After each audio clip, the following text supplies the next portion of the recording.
So the question was, what were the highlights of my talk and what are the take-home messages? And so I did two talks this morning. One was on the estimation of bronchopulmonary dysplasia, or BPD, in premature babies. And what we did was we examined risk factors for BPD by postnatal day, days 1, 3, 7, 14, 21, and 28, and came up with models to try to predict BPD. And we felt like we did a good job by internal and external validation of the models.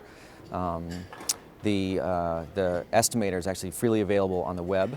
It's neonatal.rti.org, and there is a tab in the upper right-hand corner where you can click on and then put in 6 different parameters, and it'll give you a risk of BPD, none, mild, moderate, severe, or death by postnatal day. And we hope that clinicians and researchers will be using it in the future.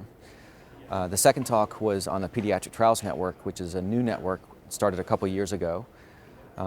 This is a network that was funded by the BPCA and through the NIH to study medications in children, really. And there have been a variety of different studies, up to about 20 or 25 studies now that are ongoing.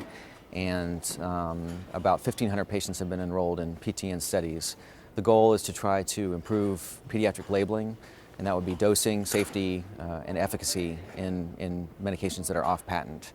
And we're looking at metronidazole and ampicillin, a lot of old drugs that have been around for a while, and also some devices in the pediatric population.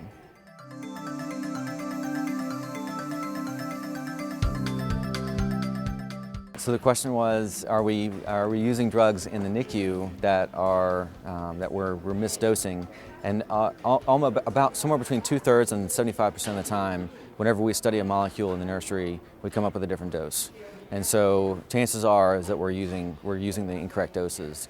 The most recent examples that are actually published are fluconazole and meropenem, where now we use a loading dose for fluconazole in a much higher dose than was originally published in the neofax. And then meropenem also is a much higher dose than it has been previously published. And I know that the dose for metronidazole will end up being different, although I'm not at liberty to disclose exactly what it will be at this point.